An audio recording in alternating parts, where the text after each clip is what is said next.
I have moved to the afternoon drive. It is my sixth different time slot in broadcast since I began in 1990, and it is the one I have long desired and waited for.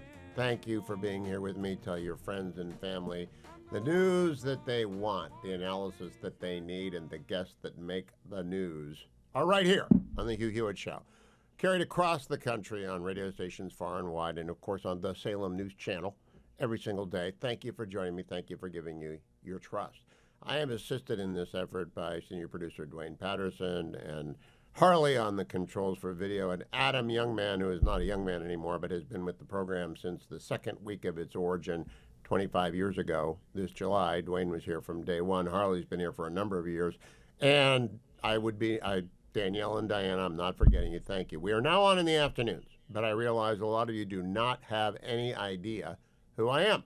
And I believe that that is inevitable. So I want to reintroduce myself, but first, news always comes first. We're on the brink of another wind event in Southern California where I am today. I spend winters out here when I teach law school, and I am teaching law school now. So I'm in the middle of Southern California. I am untouched as of yet by the fires, except that we have house guests who've had to flee their homes and are staying with us. And it's truly tragic what has happened out here. All of it man-made tragedy. Santa Ana winds are a feature, not a bug, of Southern California. I will be telling you about that for days, weeks, months, years to come. And I have a long list of people to blame and organizations to blame. I even have a lawyer for you to call. My old law firm, Stephen Larson, is getting into the business of redressing some of this. And I'll tell you about that later. First, let me introduce you to me so that you know you can trust me. You can. I've been doing radio since 1990, television since 1992, but that's not the whole story. The whole story is I'm an evangelical Roman Catholic Presbyterian, number one. Number two, I am the husband of the fetching Mrs. Hewitt now for 42 plus years. I am the father of three, the grandfather of 6.5, and I am proud of my family in every way, shape, and form, and it drives what I am, who I do, and I love the people I work with, and I love God, and I love the people who listen to this program because they're serious folks. I have a couple of North Stars on this program, Archbishop Chaput in the retired Archbishop of Philadelphia, Urban Meyer, Coach Meyer. If those folks are happy with me, they tell me. When they're unhappy with me, they let me know in more subtle ways. So I have people who look over my shoulder other than, of course, the team at Salem Media. And the team at Salem Media is unmatched in broadcast, and we do a fabulous job. But where do I come from? Who am I? I'll tell you right now. I am a son of Warren, Ohio. I am a grandson of Ashtabula, Ohio. The Ohio State University Buckeyes, by the way, will be a week from today fighting my second favorite team, the Fighting Irish of Notre Dame, for the Natty. More on that today as well. I come out of Ohio at the age of 18. I go out to Harvard, and great education. Harvard had not become the cesspool of left-wing ideological extremism that it is now, and I regret that. I'm sorry that my alma mater is an embarrassment. Same thing happened to my second alma mater. But after I graduated from Harvard, I didn't get into Harvard or Michigan Law School. So I said, screw that. And I accepted an offer to go out west. And I drove past Indiana for the first time, drove from Boston to Southern California with my good friend Robbie Gennari. And I went to work first for David Eisenhower and then for Richard Nixon. Former President Nixon at that time was in exile at the Elba of America in San Clemente. I stayed with him for 2 years through his move back to Manhattan. Then I went to law school at the University of Michigan Law School. And I got in the second time. First time they didn't let me in. Second time they let me in. I went and I enjoyed it. And as soon as I got done, I went into the Reagan administration after 1 year on the D.C. Circuit Court of Appeals for two great judges. Judges Roger Robb and George McKinnon, both are deceased now. But they were fabulous judges to learn from. And when Judge Robb was ill, and before Judge McKinnon got back, I had the opportunity to work on a few cases for Judge Bork, Judge Ginsburg, Judge Breyer, not Judge Breyer, I take that back, Judge Skelly Wright, Judge Scalia, and then Judge Spots Robinson. Two of those names went on to become Supreme Court justices. Another of those names, Robert Bork, nominated, but did get through. After that, I went right from the court to the Department of Justice. And so there are a lot of people on the radio and television. I don't know how many of them have had TSSCI clearances, but I did because I had the special assistant's job to both William French Smith and Ed Meese that was in charge of prosecuting the FISA warrants in the early 80s when the Soviets were everywhere, East Germans, Cubans, not so much the Chi-Coms, but they were there. But we went after people under the Foreign Intelligence Surveillance Act, and that was my job until Dick Hauser and Fred Fielding brought me over to the White House counsel's office, where I worked for the great one, the Gipper. You see his picture over my left shoulder, and I'm very, very proud to have been a member of his administration from 84 until its end in 89. I ended up, after the White House counsel's office, at the U.S. Office of Personnel Management, first as its general counsel, then confirmed by the Senate as its deputy director, ended up as its acting director. So when I tell you about the federal government, I know what I'm talking about. When I tell you about secrets, I know who can't tell you what they know, and I know who can. After that, I moved to California in 1989 with the fetching Mrs. Hewitt, and we raised our children in Southern California. All three of them went to public school. All three of them had a great education. That's all changed now. California's in a state of total rigor mortis, actually, from top to bottom, because of pension-seeking bureaucrats. More on that coming up. But I practiced law and ran the Nixon Library, oversaw its construction, and went into broadcast. First at KFI AM 640, then at KCET, the PBS news channel in LA on television, doing the nightly news for 10 years.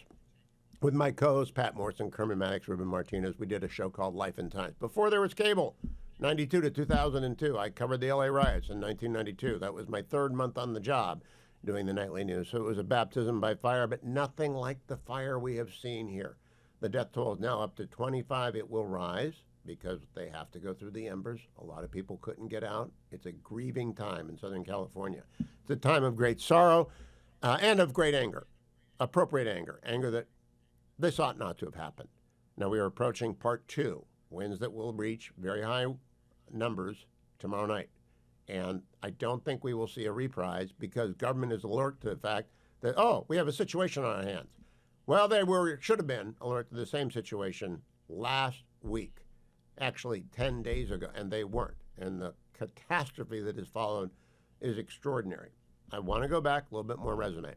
After I started broadcasting, I also started writing books. I've written 14 of them. And the bestseller of them all is probably, if it's not close, they can't cheat. So I've been on to cheating in the Democratic Party since 2003, and I have written it. After that was after the Florida fiasco of 2000. I went and researched. There is corruption in the land. There is corruption in our political system. I will tell you the truth as I understand it. When I make a mistake, I will tell you that. I want you to know the alternative news is where you ought to live now. The alternative news is news that you get, not from the bigs.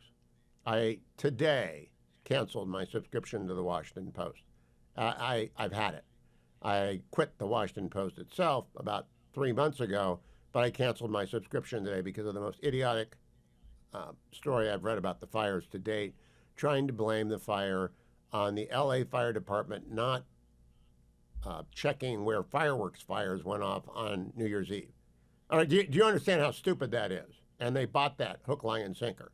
The reason this is not LA Fire Department's fault. This is the fault of every level of government. They share in the blame, but at every level of government, it failed. I spent my 30 years out here, 27 to be exact, practicing land use law at the same time I was a broadcaster.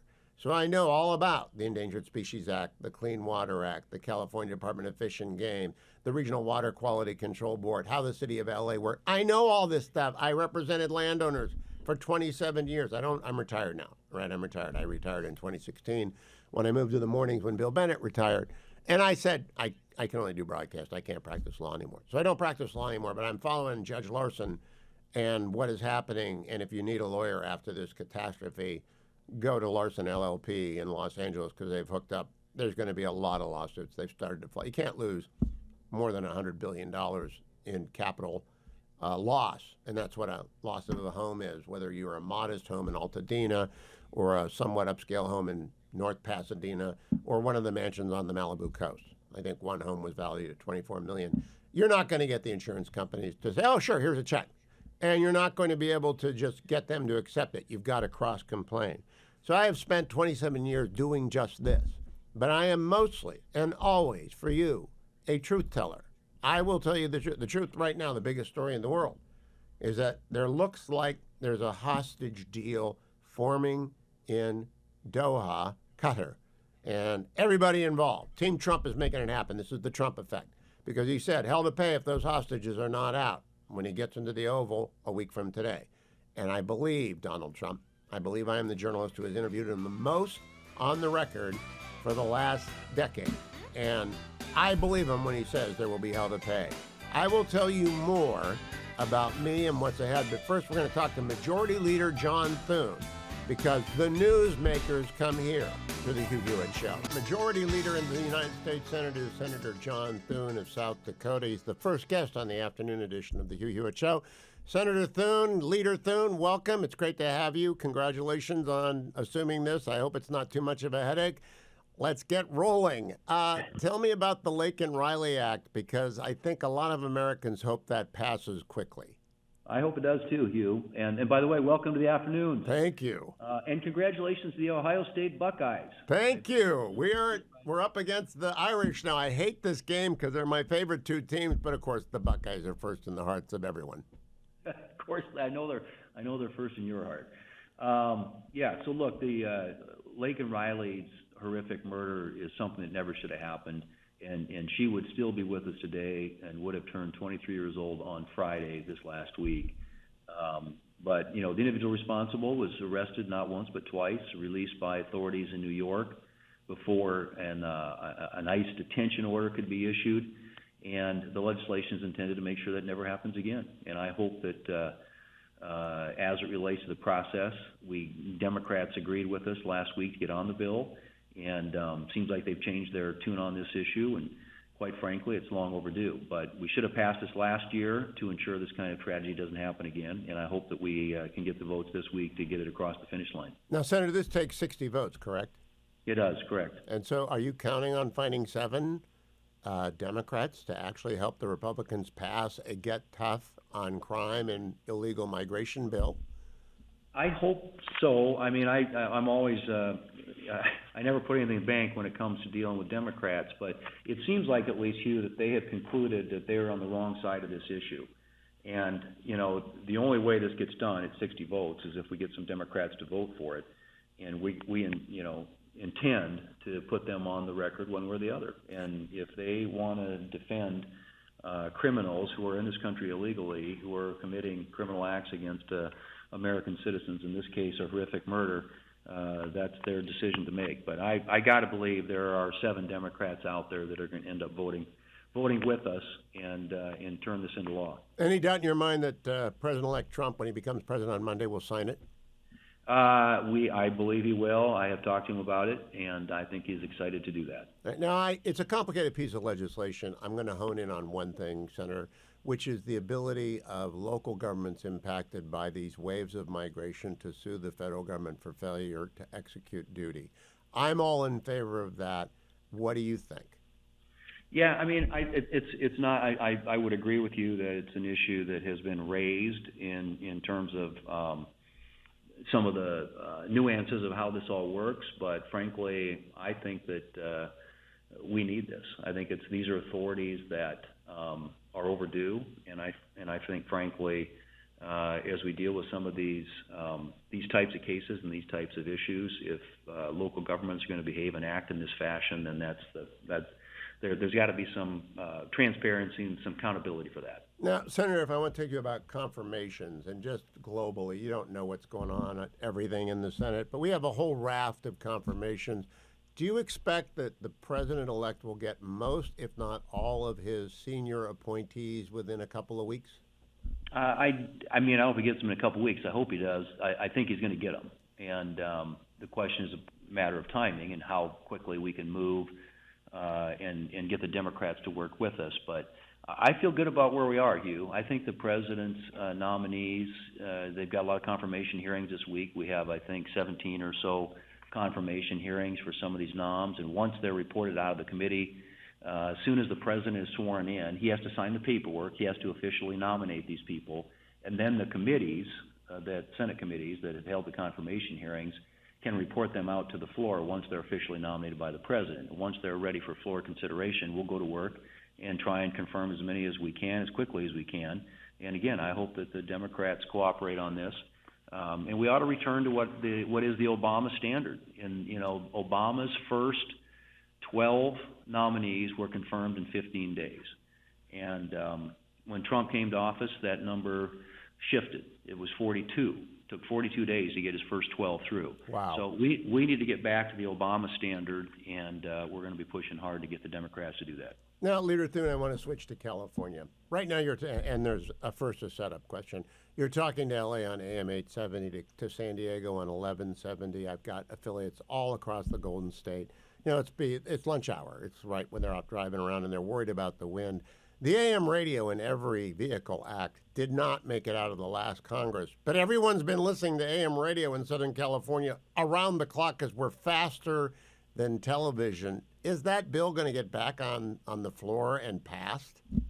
I think it will. We reported it out of the Senate Commerce Committee last year, as you know, and it didn't make it across the floor. But we get this is a new Congress and new leadership, new majorities.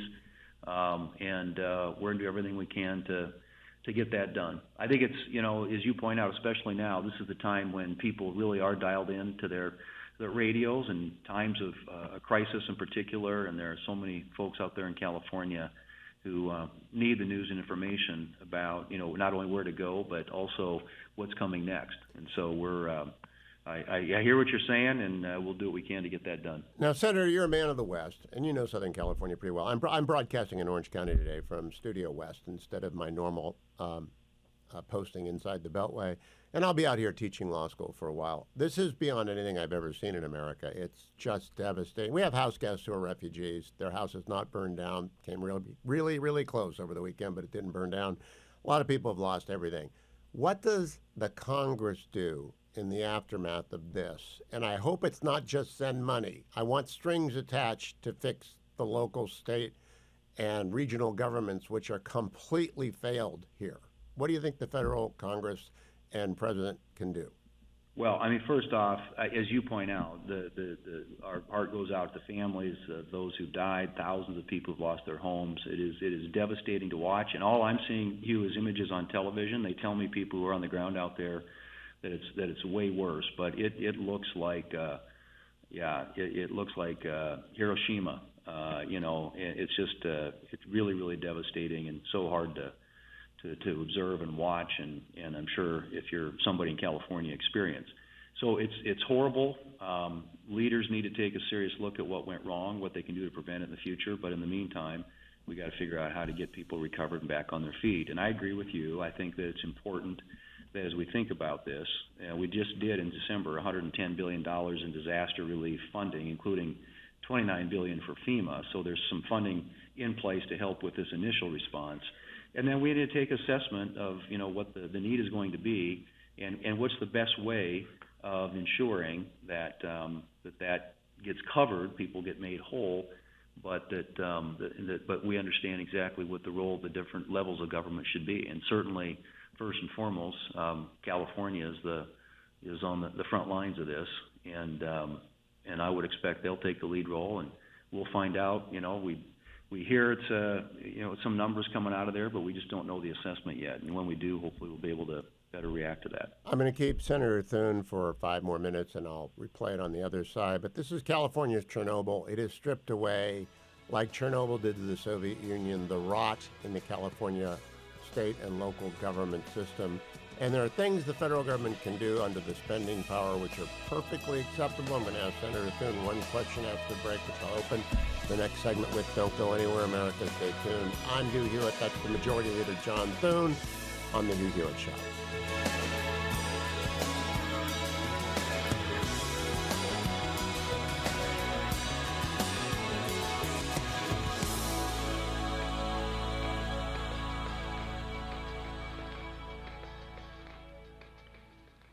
I am back with Majority Leader John Thune. Leader Thune, you know from South Dakota, because South Dakota has endangered species issues, that we've got the Endangered Habitats League, we've got the Center for Biological Diversity, we've got the Coastal Sage Scrub Conservancy, the Sea and Sage Audubon, the Santa Monica Mountains Conservancy, the Spirit of the Sage Council. We've got 1,000 groups that don't want to do fire prevention, and they argue it's endangered species.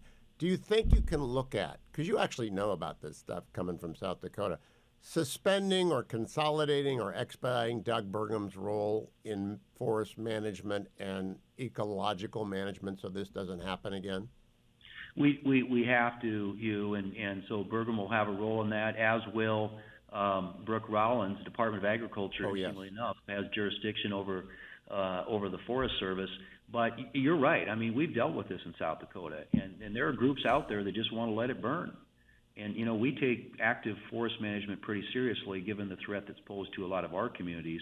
And you can't, completely prevent fires from starting, but proper management can greatly limit their intensity and their ability to spread quickly. And we have in South Dakota a great example of the state management. It's called Custer State Park, and it stands sort of side by side with the national forest, and have just such different experience because in Custer State Park, the state of South Dakota manages it in a way that prevents a lot of the fuel loads that contribute to these fires that get out of control. You're so right. There's a common sense way to do this, a way that considers the multiple uses that some of our forests have, and this obsession that folks on the left have with just letting it burn and letting nature take its course is incredibly costly, as we're seeing every day in California. So the follow-up on that, there's a famous Supreme Court case I teach every year to my students, South Dakota versus Dole. And it's, hey, South Dakota and every other state, you don't get any federal revenue for highways unless you raise the drinking age to 21. That's a constitutional use of the spending power. I would like to see the spending power deployed that the Coastal Commission, among others, Regional Water Quality Control Board, CARB, there are 1,000 agencies out here, that they're neutered. They have to step back. They've turned this into an ungovernable state. Now, that's not easily done, but do you think someone will look into it on your team? Absolutely, and I think that these are issues that are going to continue to get litigated, but somebody's got to be bringing these cases. But we have watched and observed far too often, far too frequently, what happens when you have bad management and bad governance built around a set of assumptions that don't fit with the real world. And I think that bringing common sense and an acceptance of reality and what's worked and practices that have been employed in the past that actually get good results is what we ought to be focused on. And I'm hoping that with the new administration, we will see an aggressive role by the leaders in those key departments, as you mentioned, and with us in Congress, working with them to try and bring a new approach, an approach that's grounded in reality and not in somebody's ideology. Majority Leader Thune, thank you. I look forward to talking to you often as we drive people home from work. Thank you, Senator. Back to the floor with you. No time to lose. Yes, sir. All right. Thank you. Bye now. Bye-bye.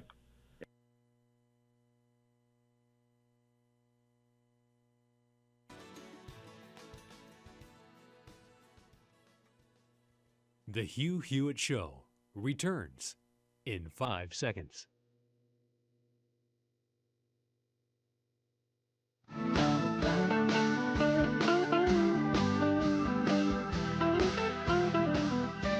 I am back with Majority Leader John Thune. Leader Thune, you know from South Dakota, because South Dakota has endangered species issues, that we've got the Endangered Habitats League, we've got the Center for Biological Diversity, we've got the Coastal Sage Scrub Conservancy, the Sea and Sage Audubon, the Santa Monica Mountains Conservancy, the Spirit of the Sage Council. We've got 1,000 groups that don't want to do fire prevention, and they argue it's endangered species. Do you think you can look at, because you actually know about this stuff coming from South Dakota, suspending or consolidating or expediting Doug Burgum's role in forest management and ecological management so this doesn't happen again? We have to, Hugh, and so Burgum will have a role in that, as will Brooke Rollins, Department of Agriculture, interestingly enough, has jurisdiction over the Forest Service. But you're right. I mean, we've dealt with this in South Dakota, and there are groups out there that just want to let it burn. And, we take active forest management pretty seriously, given the threat that's posed to a lot of our communities. And you can't, completely prevent fires from starting, but proper management can greatly limit their intensity and their ability to spread quickly. And we have in South Dakota a great example of the state management. It's called Custer State Park, and it stands sort of side by side with the national forest. And have just such different experience because in Custer State Park, the state of South Dakota manages it in a way that prevents a lot of the fuel loads that contribute to these fires that get out of control. You're so right. There's a common sense way to do this, a way that considers the multiple uses that some of our forests have, and this obsession that folks on the left have with just letting it burn and letting nature take its course is incredibly costly, as we're seeing every day in California. So the follow-up on that, there's a famous Supreme Court case I teach every year to my students, South Dakota versus Dole. And it's, hey, South Dakota and every other state, you don't get any federal revenue for highways unless you raise the drinking age to 21. That's a constitutional use of the spending power. I would like to see the spending power deployed that the Coastal Commission, among others, Regional Water Quality Control Board, CARB, there are 1,000 agencies out here, that they're neutered. They have to step back. They've turned this into an ungovernable state. Now, that's not easily done, but do you think someone will look into it on your team? Absolutely, and I think that these are issues that are going to continue to get litigated, but somebody's got to be bringing these cases. But we have watched and observed far too often, far too frequently, what happens when you have bad management and bad governance built around a set of assumptions that don't fit with the real world. And I think that bringing common sense and an acceptance of reality and what's worked and practices that have been employed in the past that actually get good results is what we ought to be focused on. And I'm hoping that with the new administration, we will see an aggressive role by the leaders in those key departments, as you mentioned, and with us in Congress, working with them to try and bring a new approach, an approach that's grounded in reality and not in somebody's ideology. Majority Leader Thune, thank you. I look forward to talking to you often as we drive people home from work. Thank you, Senator. Back to the floor with you. No time to lose. Yes, sir. All right. Thank you. Bye now. I love John Thune as the leader. The brand new chairman of the Republican Study Committee in the House of Representatives is Congressman Pfluger from Texas. He's a friend of our buddy Mike Waltz, and everyone on Team Waltz tells me he's a good guy, even though he's Air Force. We're a Navy family out here, Congressman, so welcome. I know Waltz is an Army guy, but I've never talked to an F-22 pilot before, so I haven't been able to ask this question. Welcome, by the way. It's great to have you. Well, thank you. I appreciate it, and I've long been harassed by the Army and the Navy, so it's nothing new. And I'm ready for the dialogue. All right, I just got one question. They tell me the F-22 could beat an F-18 Super Hornet in a dogfight, but could one F-22 survive two F-18 Super Hornets? Every day of the week and twice on Sunday, you bet. And especially if that aircraft is piloted by Jake Elsey, my good friend from Texas, Congressman from Central Texas, also an F-18 pilot, and I'll tell him that too. Okay, I want to know then, why did we shut down the production of the F-22? China's about to produce a sixth-generation fighter, even if it's not already deployed. It's close. Why did we shut down the F-22? Well, this was a mistake. I mean, when you think about it, we were embroiled in Afghanistan. Iraq was still going. But those were this was counterterrorism. I mean, very important, obviously, after 9/11, protecting our country. But it was a mistake because we weren't looking ahead to China. And, in fact, we had a Secretary of the Air Force and a Chief of Staff of the Air Force who advocated so fiercely for the F-22 that they actually lost their jobs. They had to resign. And they were right. It turns out 15 years later, they were right, and now China has unveiled its prototype for a sixth-generation fighter. This is why the Air Force and air power in general, we've got to focus on it. We've got to recapitalize. The last 4 years have been a disaster for our military. We need to focus on lethality and readiness, and I've long been an advocate for exactly what you're talking about. Now, we plussed up, we being the United States, plussed up the budget for the Columbia-class submarine, which is great. I think that's the most important part of the triad. But the the B-21 bomber is right behind it. You're over at the RSC, which is the biggest conservative group. You're the chairman of it now. Do they take defense as seriously as this program does and as most Americans want the Congress to do? Well, thank you for the entree into the Republican Study Committee, the largest and oldest conservative caucus in Congress. 170 members, people like Jim Jordan, Jim Banks, even the Speaker of the House, Mike Johnson, was chairman of this group. Yes, we definitely take security seriously because that's a conservative ideal, securing our borders, securing our countries, being strong yet fiscally responsible. Those are conservative ideals. We stand up for those. In fact, I'll have a national security task force. It will be led by a veteran, and we will focus on what it means to be conservative. And I'll tell you right now, it means getting rid of wokeism in the military, getting rid of DEI. It's a meritocracy. Let's focus on the warfighter and their families and give them every resource, whether it's a submarine, an aircraft carrier, an F-22, or the next generation NGAD, or any other weapon system. We have to deter our enemies, because right now, none of those people, including the Iranians, the Chinese, and Putin, are in the least bit deterred by Biden-Harris. Now, Congressman, Joe Biden's on a farewell tour this week, and he's going to close. I think his penultimate stop is at the Pentagon. What has the Biden administration meant for the Department of Defense? I think it's been a fiasco, but you tell me. It's been a fiasco. You're right. I mean, just look at what they've done with their DEI initiatives. I mean, we didn't care where you were from, what your mother tongue was, what you looked like. None of that mattered. If you were willing to serve this country and give your life, you're a teammate, and you're on the team. And they've actually taken that, and they've devalued it, and they've made, I think, the department look at things like race and religion and now politics to divide instead of to unite. And we've got a lot of work to undo that. But really, this is a dangerous world.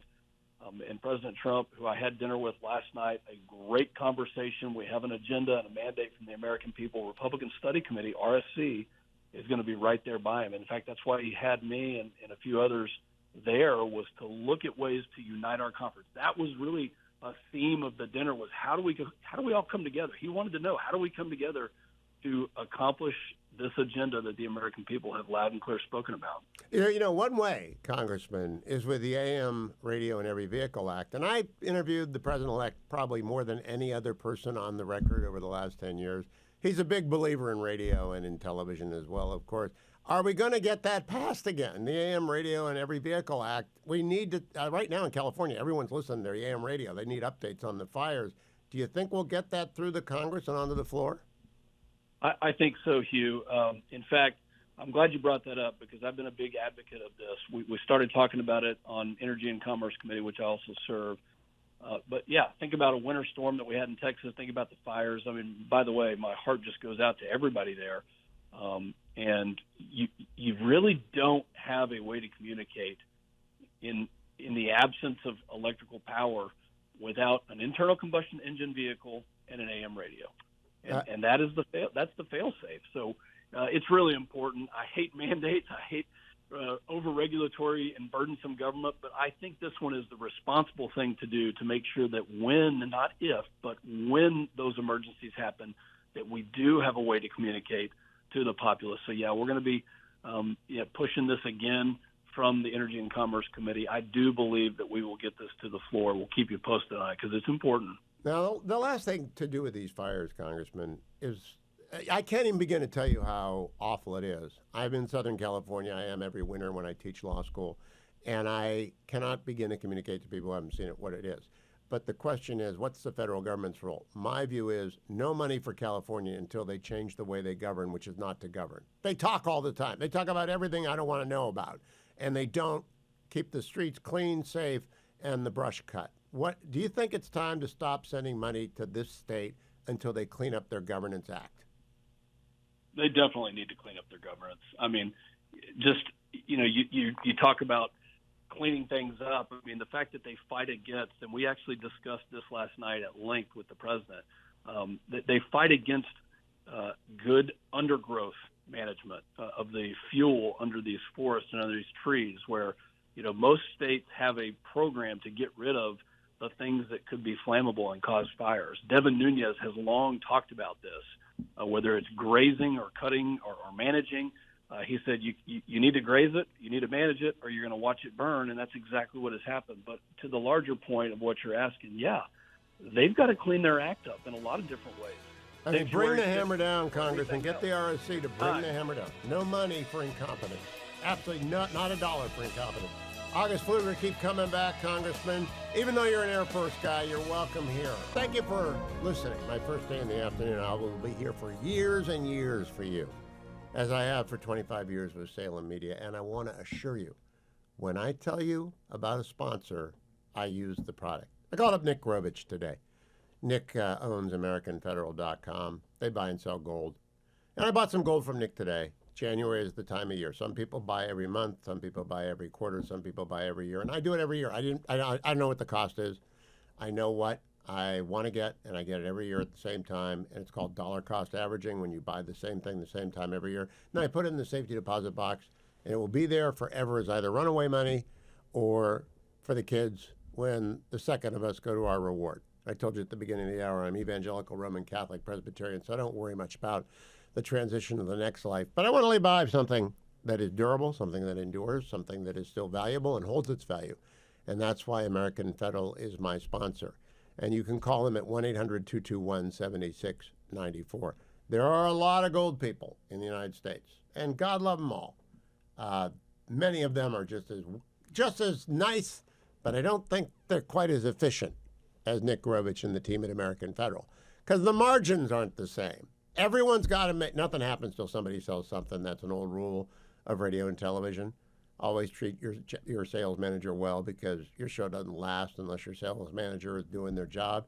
And I went out and met with Nick Grovich in Phoenix last year because he had been sponsoring my friend Dennis Prager forever. And I really wanted him to sponsor my show because he does what I love. He buys and he sells gold. And if you happen to be one of those people who like to collect coins, he'll talk to you too all day long. He loves coins. He's been doing it since he was a kid. He's my age. But he's really in the business of preserving wealth, and gold has more than kept pace with inflation for the last 100 years. So when you buy gold, you're hedging your portfolio of wealth.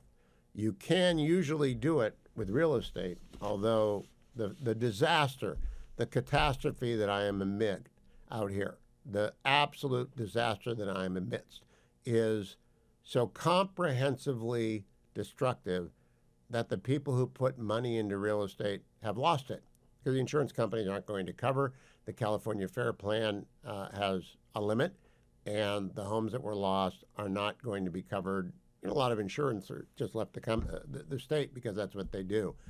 Gold, if it's in a safety deposit box, will not have melted on you. It will be there. It will always be your mother lode, your nest egg, whatever you want to call it. But you got to begin to buy it. Maybe buy a quarter ounce, maybe you buy an ounce, maybe you buy a few ounces, whatever the cost is today. Nick will tell you. He'll add a commission. He'll also buy your gold. More people have been selling gold to Nick than buying gold from Nick in the last couple of months, because after Donald Trump won, people got very happy and they thought the economy would turn around. You never need to stop buying gold. Always do it at the same time. So trust my friends at AmericanFederal.com, especially Nick and his team, at 800-221-7694, 800-221-7694. So good that you are all joining me in the afternoon, driving you home in the side of the Beltway, driving you around your lunch hour on the West Coast. I am back in the afternoons. I'm joined by Ambassador Oksana Makarova, Ukraine's ambassador to the United States. Madam Ambassador, welcome back to the Hugh Hewitt Show. It's good to talk to you again. Merry Christmas, Hugh, and Happy New Year. Thank you. There is a headline this afternoon that we're very close to a hostage deal in Israel. I am wondering if we are close to an end of the war in Ukraine. What do you think? Well, that's something that we pray for all the time, both, the return of the hostages in Israel, but return of everyone in Ukraine, and hopefully just and lasting peace. But as we understand, and as President-elect Trump said, it's gonna take some time, because we still have to force and convince Mr. Putin to stop this aggression. I have talked to the President-elect about Ukraine. Most recently on Monday. He's a big admirer of President Zelensky. Do you expect continued support for Ukraine's fight for its freedom under President-elect Trump? Well, look, this fight is very important for Ukraine, as we discussed before with you. It's existential for us, but I believe it's very important and existential for everyone who believes in freedom. And we really appreciate peace through strength approach, which President Reagan, when he used it, it led to the final destruction of the evil empire, then Soviet empire. And that approach will definitely lead to just and lasting peace in our region. So it was President Trump, I just want to remind you, who was the first president, American president, to provide us with lethal aid in his previous term. And we definitely believe that it's in the interest of the US, Ukraine, all countries that believe in democracy and freedom to win in this one. Now, it might not be easy, it might require a lot of efforts on all of the sides, but what we hear, and we're really encouraged that General Keith Kellogg was announced, nominated to be appointed the special envoy for Ukraine and Russia, and we look forward on working with everyone in the incoming administration on bringing the peace closer. It all will depend, of course, on the strength part of the peace through strength deal. I like to remind my audience, because I've been a longtime supporter of Ukraine's fight for its freedom, that it was President Trump who sent lethal aid. It was that lethal aid that allowed the Ukrainian soldiery to deter the Putin attempt to basically destroy the country in 2 weeks. But now it's a trench warfare thing. And you know, some Americans are tired, Madam Ambassador. What do you say to them? How close is it to actually a deal or a victory that the bloodshed can stop? Hugh, let's remind maybe a little bit to our audience where we are right now. It's 1050th day of the war that started in 2022, war that a lot of people expected to be over in 3 days or 3 weeks, because you look at the map, we're very small, Russia is very large, and at that time everyone thought it had the second largest and capable army in the globe. Well, we sometimes joke, although it's a dire situation, but humor helped us throughout this difficult years as well, that it's definitely a second army in Ukraine, to the Ukraine, because 1050 days, not only we are standing, we liberated 50% of what Russia occupied initially in 2022. We destroyed 1/3 of Russian Black Sea Fleet. We're holding a very difficult line, 1,200 kilometers, which is approximately 800 miles of active combat on a daily basis against a much larger enemy. Of course, thanks to bravery of our soldiers, thanks to the leadership of President Zelensky, but also thanks to the help of American people, European people, Japanese, all the coalition of the willing who help us to hold the line. Now, nobody wants peace more than us. It was not just very difficult 3 years, it was 10 years since Russia attacked us the first time in 2014. But the question is, how can we force Putin to understand that he cannot sustain the effort and he should stop? Because, again, let us remind everyone, Ukraine was never a threat to Russia. It was Russia which attacked us in 2014. It was Russia that attacked us in 2022. If Russia wanted to stop it, they could stop it in a day. And again, as I said before, we all really pray that they understand, and with additional actions and with additional sanctions, and there are some actions that could be taken that would convince them this is the time to stop and sit down and discuss.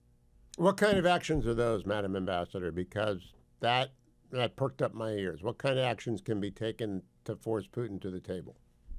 Well, we have been talking, first of all, of course, we're very grateful for the military support and everything we are doing to defend ourselves and the defensive operation in Kursk, and everything we can do to not to allow Putin to be successful with these daily attacks everywhere in Ukraine against peaceful civilians.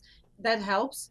But also sanctions and isolation. Russian economy is in pretty fragile situation. I don't want to be overconfident about where it is. It's definitely in bad shape, but it's not in the shape that we need it to be in order for Putin to realize he cannot sustain the effort. Having said that, just 118 banks that have been sanctioned by the US had a tremendous effect on Putin's ability to sell or to buy or to replenish his stocks of the ammunition. A couple of months ago, when sanctions were introduced against 56 banks, including Gazprom Bank, it was disconnected from the Chinese Union Pay system in a split second. And we know that majority of countries are not working with those banks which are under sanctions. Just imagine if there could be sectoral sanctions against all Russian banks. That would not only stop Russian transactions, that would also stop those countries which are still trying to help Russia in some way possible. Second, energy, oil and gas, main sources of income for Russia. I mean, we should squeeze Russian gas and oil from everywhere, replace it with American gas, replace it with the gas from the countries that are not participating, that are freedom-loving countries. That also could be done. U.S. has done it, but now we need U.S. leadership in convincing other countries to do it. So just these two sectors, and of course there is much more we can do in on the sanctions area, but just financial sector and energy. If the All right, sanctions so are Madam Ambassador, I want to ask the hardest question that's on the minds of a lot of Americans. I'm talking to you from Southern California, which is a devastated place. And I know you've seen devastation in Ukraine. If you go to Pacific Palisades, Sylmar, Altadena, Pasadena, you'll see anything the equal of what you see in Ukraine because of these fires. Americans want to know, why are we sending money to Ukraine and not to California? What's your answer to them? Hugh, I mean, the pictures from California are devastating, and as you know, we have offered whatever help we can, and we're praying for the people of California. This is a disaster, and the fact that we are suffering actually makes us understand it even more, not focus on only our suffering. First of all, look, we're very grateful for all the support to American people, and out of the 170 almost billion, 5 supplementary funds, as you know, about 100 billion we received some portion of the money as the budget support.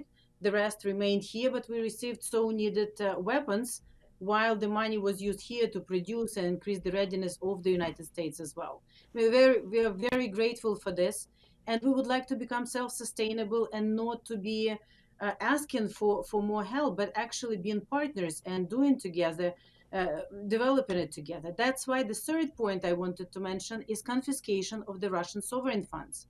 There are 300 billion of Russian sovereign funds which are frozen, which we are using the proceeds of them as recent as at the last of end of last year, but we can confiscate it, and Russia should pay, not the taxpayers of our friends, for the rebuilding of Ukraine and also for sustaining the effort. So again, I just want to say again to the people of the United States how grateful we are, and that if we do a little bit more together, if we confiscate these Russian sovereign funds, and if we move closer to just and lasting peace, Ukraine could be not just a good partner to the United States, but we could be a solution to so many global problems in food security, in energy, good partner in supply chain, and actually add to the United States, not only ask for help.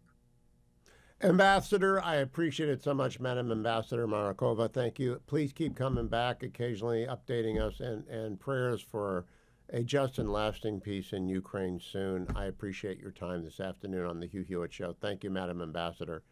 I want to remind everyone, I am in the ReliefFactor.com studio. I'm in California. The winds are picking up. They'll pick up overnight. They will peak tomorrow and Wednesday. And there are competing versions of what happened. One question. Are you the very best at what you do? Yep. And this, I would say it's a simple question, but at times a complicated answer. Mm-hmm. If you're not, let's do all we can to get there. Yes. And we'll supply all the funds necessary to make that happen. Welcome back, America. That is Coach Urban Meyer, friend of the program, former coach of The Ohio State University. There is a rumor about that in the Cotton household, there were some people rooting for Texas this weekend in the semifinal of the national championship game. So I thought I would greet Senator Tom Cotton of Arkansas with a little Urban Meyer. We aim to be the best on the Hugh Hewitt Show, Senator. I'm just curious whether or not that sort of imagery obtains when you're watching college football in the Cotton household. Well, good afternoon, Hugh. And I guess I should say evening, Grace. Evening, Grace. Congratulations to an afternoon time slot. I will confess that my son decided to root for Texas over Ohio State the other night. But he has sound logic, since he's normally a Arkansas Razorback fan. He said, I'm going to go for Texas because they gave the most votes for Donald Trump. Well, that's sound logic. Bad football, but sound logic. And I got to tell him, just you got to go with Coach Meyer. If you want to be the best, you got to just make it your goal. Senator, you've got confirmation hearings this week, becoming very serious very quickly. Will your nominees get to the floor quickly? And you're on Intel and Armed Services and Judiciary. I don't think Judiciary has any doubt at all that Pam Bondi is going to be confirmed. How about Pete Hegseth and you got Ratcliffe, Well, you've got all sorts of people. Yeah, well, so first few correction, you've made the change in the new year to evening drive time. I've made the change by leaving the Judiciary Committee and joining the Energy and Natural Resources Committee. So I will not be there for the hearings of Pam Bondi and Kash Patel, though I expect them to do very well in those hearings. I will be there this week for Secretary of Interior nominee Doug Burgum and Secretary of Energy nominee Chris Wright. I expect both of them to do great in those jobs, too. But for me, on the Armed Services Committee, we do expect to have Pete Hegseth tomorrow, and then I'll be chairing the Intelligence Committee hearing on Wednesday for John Ratcliffe. I think Director Ratcliffe is likely going to be a first-day confirmation. Obviously, that takes some cooperation from the Democrats, and I hope they will cooperate with us on those who clearly have the votes on a bipartisan basis, like Director Ratcliffe will, like Senator Rubio will, like Congresswoman Stefanik will. There may be a few others as well. Let's suffice to say, I suspect Pete Hegseth's nomination will not be met so kindly by the Democrats, so we may have to grind that one out along with some others next week, but that's what we're committed to doing. What is the feeling about Tulsi Gabbard at DNI? Is it looking rocky or is it looking smooth? Well, you've probably seen over the weekend that Senator Lankford announced that he would be supporting her because she has made clear that she supports Section 702 of FISA. That's an important tool that our intelligence agencies use to monitor foreign persons and foreign countries. It's not about American citizens or even foreigners in the United States, but foreign persons in foreign countries. So, for instance, terrorists in Yemen who are talking to their paymasters back in Tehran, she said that while she voted against it in Congress, given the protections we adopted in the last reauthorization in 2024, she now is comfortable with the program. She will implement the program, and she will support its reauthorization in 2026 when it's next due. So we'll be having that hearing soon as well, as all the other committees will be having them. There's a little bit of a hiccup last week, Hugh, because the agency that manages the paperwork for financial conflicts and other potential conflicts was closed for 3 of the 5 days due to the snowstorm and Jimmy Carter's funeral, but I expect we'll work through that promptly. And as I said, Republican senators are going to be on the clock next week working to process Donald Trump's nominees as quickly as we can. Well, Senator, if I can plant a question in the hearing for Governor Burgum, who I expect will be confirmed very, very easily. So it's really a question about policies. California's on fire, and it's devastating, and it's close to where I live, and we have refugees living with us in our home because they had to get out, and their home's not burned down yet. But this was all avoidable. It's ridiculous to argue that it wasn't. A lot of it has to do with the Endangered Species Act, both federal and state, with the California Coastal Commission, a whole bunch of agencies and groups out here. There is a tool, though. The Department of Interior can authorize the clearing of coastal sage scrub and of undergrowth with a national 10A for the purposes of fire prevention. Will you press the incoming Secretary of Interior, who controls the U.S. Fish and Wildlife Service, on developing and issuing such a permit? Well, Hugh, I don't want to speak for Governor Burgum, but let's just say I suspect it won't be a matter of pressing him. It will be a matter of allowing him to articulate his views on these matters. I saw Gavin Newsom over the weekend, Hugh, say that these fires might be the worst natural disaster in American history, and I have to disagree, Hugh. They may be the worst man-made disaster in American history because it is the ideological policies of California liberals that have caused fires in California to once again rage out of control. Look, as you know, forest fires have been endemic to California and to especially the LA Basin for centuries, since Europeans first arrived there. But over the course of the 20th century, through prudent forestry practices, the harvesting of timber regularly, clearing of underbrush, we made great gains in reducing the devastation caused by these fires. We've lost almost all those gains over the last 25 years because of the liberals that you just cited that are in charge, the governor, the mayor, the Coastal Commission, and others who are misusing the law and policy and putting all Californians at risk, whether you have a multi-million-dollar mansion in Pacific Palisades or whether you are a homeless person.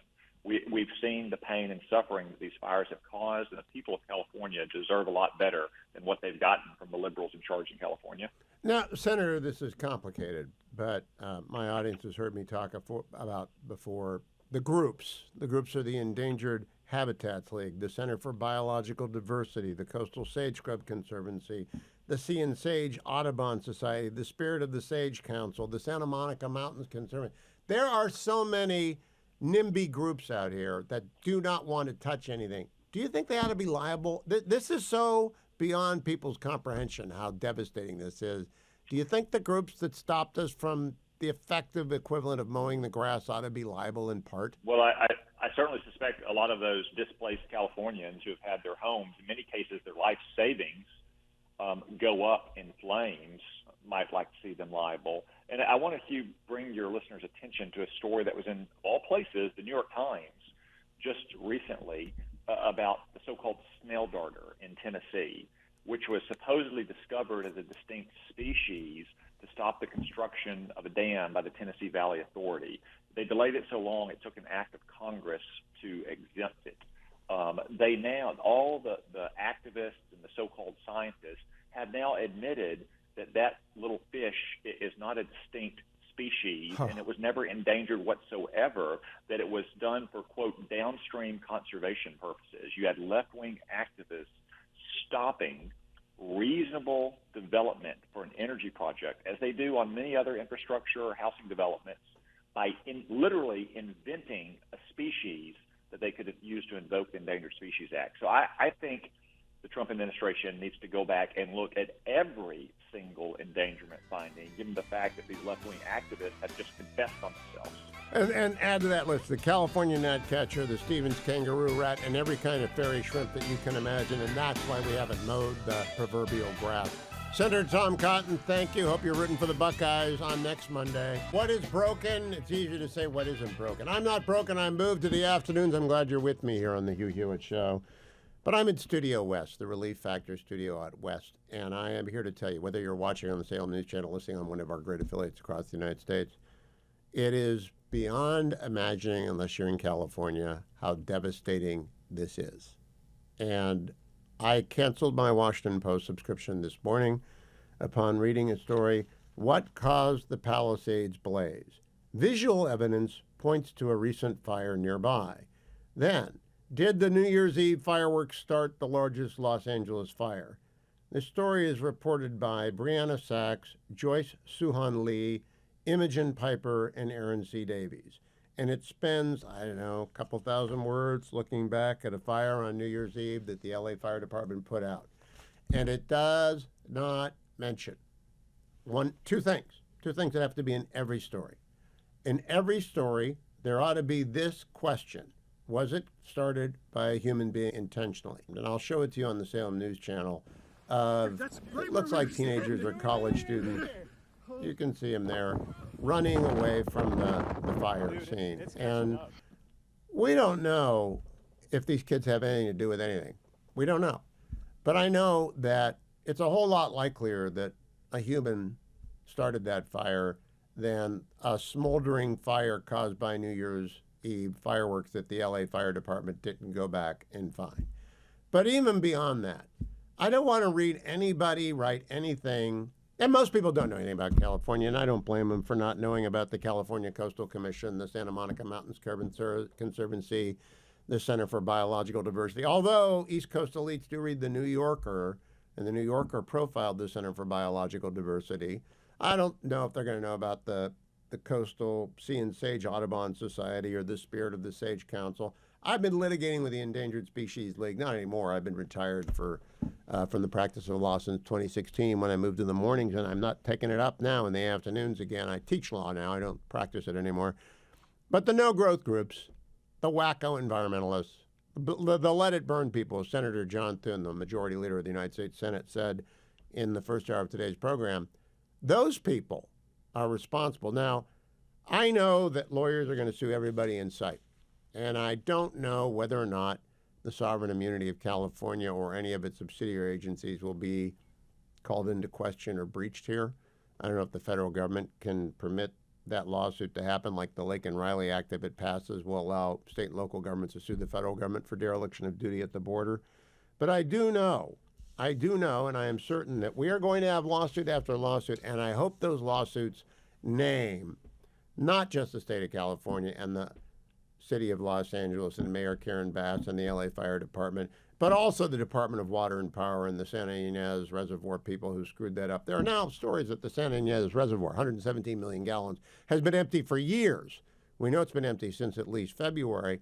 Many people, I don't know what they were thinking, tried to deceive, deny, dissemble over the weekend. I'm not going to name anyone in particular as to what caused this fire. What caused this fire was the gross negligence of local, regional, and state government. Federal government also contributed because the U.S. Fish and Wildlife Service, the Army Corps of Engineers, the Environmental Protection Agency, they stop you from clearing land. They won't clear their own property. So I just want you to know there is a culprit. There are thousands of culprits. They are the pension-seeking bureaucrats of California's state, regional, and local governments. They are the pension-seeking beneficiaries of the EPA, the U.S. Fish and Wildlife Service, the U.S. Department of Agriculture and the Forest Service. Don't be fooled. Why do you tune into me? I'm alternative media. I've been doing this for, since 1990, so a long time. I'm a good journalist. I'm a good newsman. I tell you, I voted for Donald Trump 3 times now. I voted for George W. Bush twice. I've never voted for a Democrat for president, except in the Virginia primary when there wasn't a Republican running against Donald Trump. I voted for Bernie Sanders because it's an open primary, because I thought, he's the real deal. He's not non-compos mentis like Joe Biden. I want to talk to you about the fact that you've just got to cut the cord to mainstream media. It's dying. It's bleeding out. I talked about that with President-elect Trump last Monday. And in fact, it is bleeding out. And he said, that's tough, but it's accurate. It's fair. Don't watch ABC, CBS, NBC, CNN. Don't. Just watch. You want a news show, Brett Baer, Special Report. And then get rid of all your I now have 2 newspaper subscriptions, or what used to be newspapers, Wall Street Journal and the Financial Times. That's it. Because I get the Washington Free Beacon. I do not read Politico. I do not read Axios. I do not read Punchbowl. I do not want the gossip of the Beltway.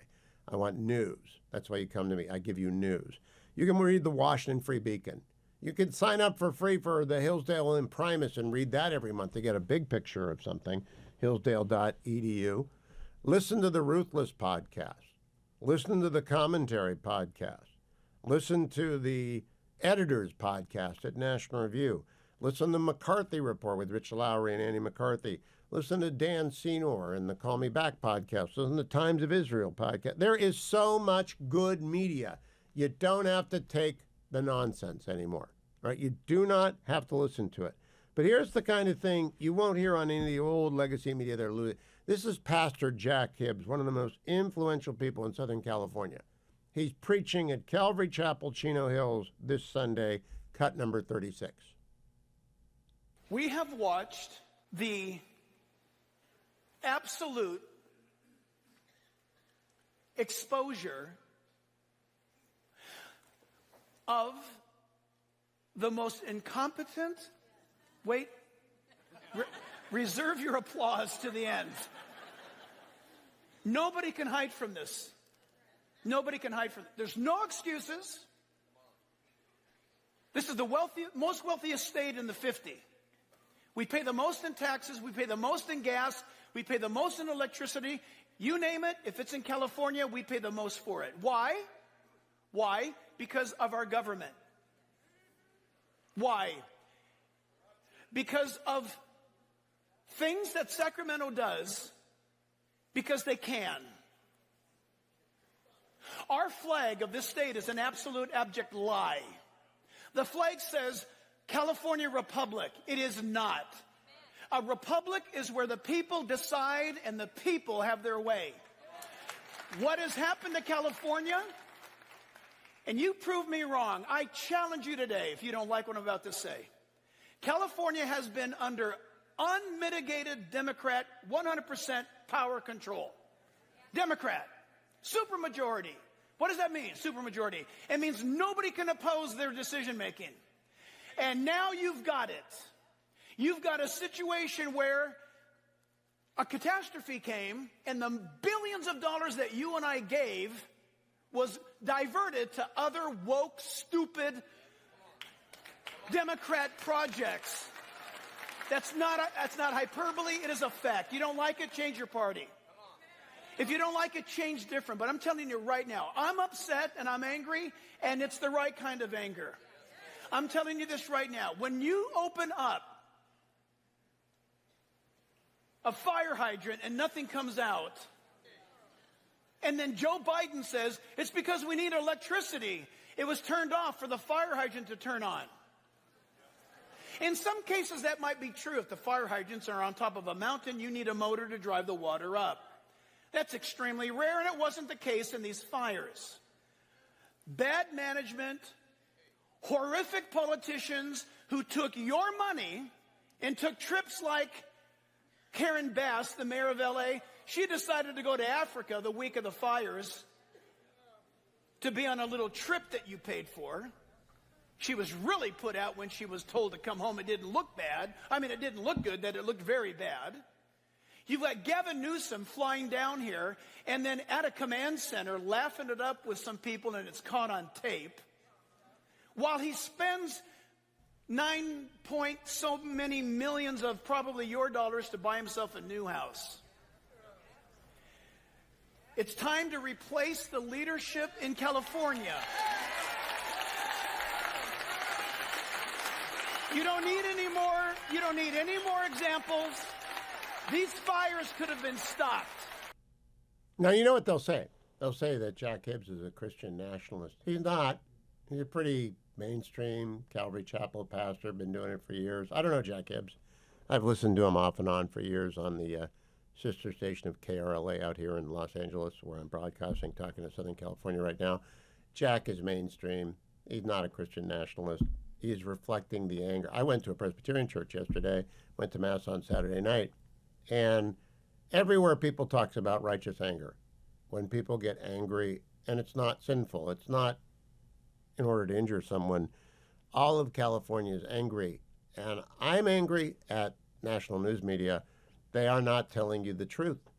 The truth is we did not clear the coastal sage scrub. We haven't done so for years. We haven't done so because of extremist environmental groups and agencies, and we are incompetent in delivering the services that we expect.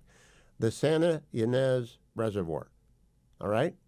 It's been empty for at least a year, and maybe far longer, for alleged maintenance. But there's no sign of maintenance. The Free Press reported on this over the weekend. There's no sign of anything doing it, allegedly because we needed a cover on the reservoir.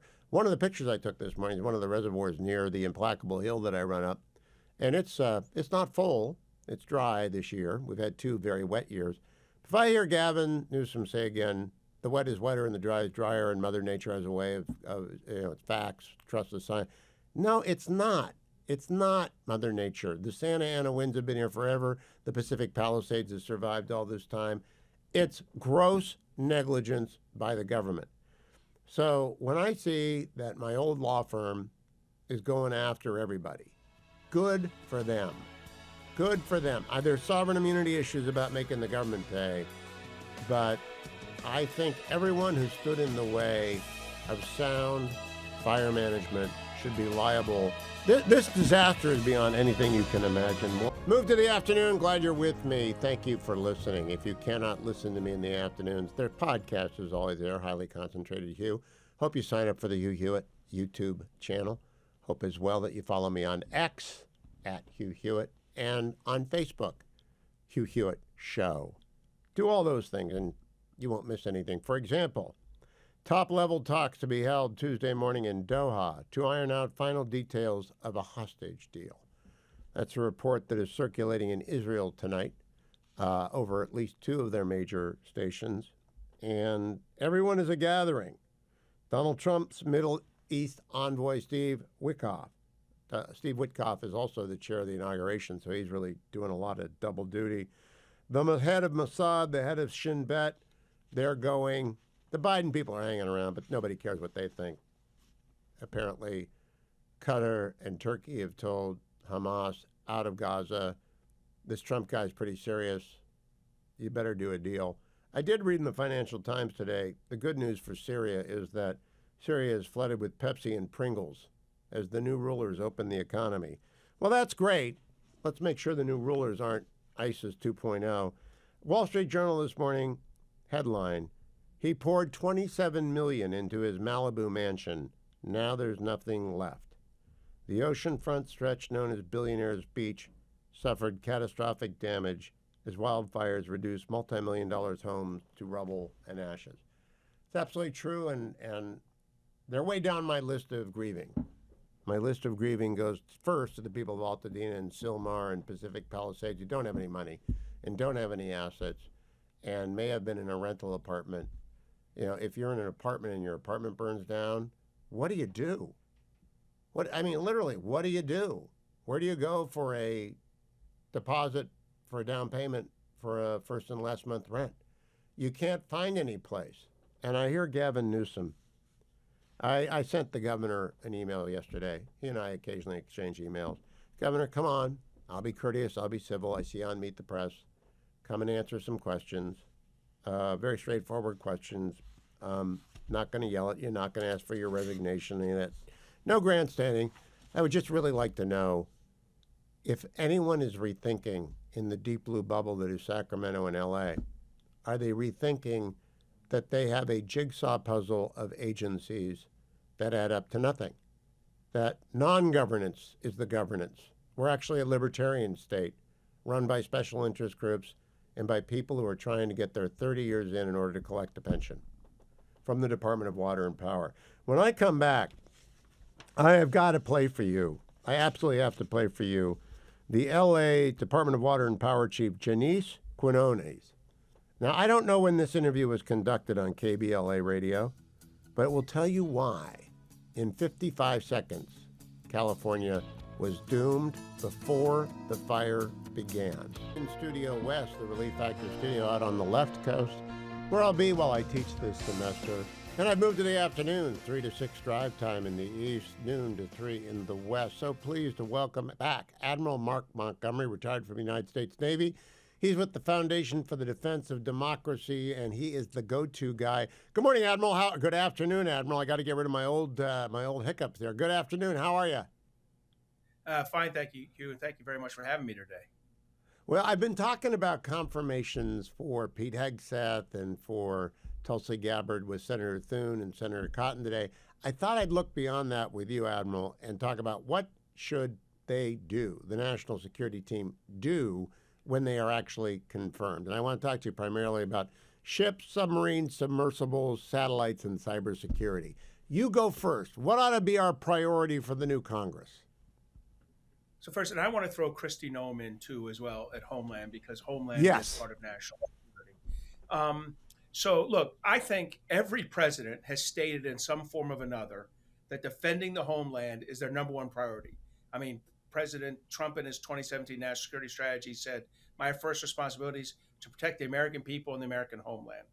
You know, and he's coming to office 8 years later, and he will be disappointed to find that the homeland has never been less secure. And the problem extends beyond the border issue, one that he has been publicly discussing very effectively. President Trump now faces serious long-range missile and cyber threats emanating from both China and Russia that need to be addressed. So for me, I'm a Navy guy. I have a whole argument on power projection in the Navy and the Air Force, but I'm going to start by saying address the threat to the homeland. Well, where do we do that? It's such a big problem because the border has been open. The Chi-Coms have developed hypersonics. The Russians are aggressive where do you begin, Admiral? If you get a call from Mike Waltz over at the NSC and he says, where do I begin? What do you suggest to him? So my first call would be about cybersecurity. The revelations about over the past year about the depth of Chinese cyber penetrations into U.S. critical infrastructure should remove any doubt about Beijing's intentions to unseat us as the preeminent global power. This process called Volt Typhoon, which is the Chinese penetration of select U.S. critical infrastructures, ports, rail systems, power grids. It's effectively what I, as a military officer, would call operational preparation of the battlefield. They're installing malicious code that Beijing can activate during a crisis to disrupt the U.S. economy. In Russia and Iran are doing the same thing. America will not be able to rapidly mobilize its military forces if its rail, aviation, and port systems that move military equipment, personnel, and supplies to the battlefield are inoperable. So the first thing I do is get in there and understand, how do I improve this public-private partnership to get those rail systems going?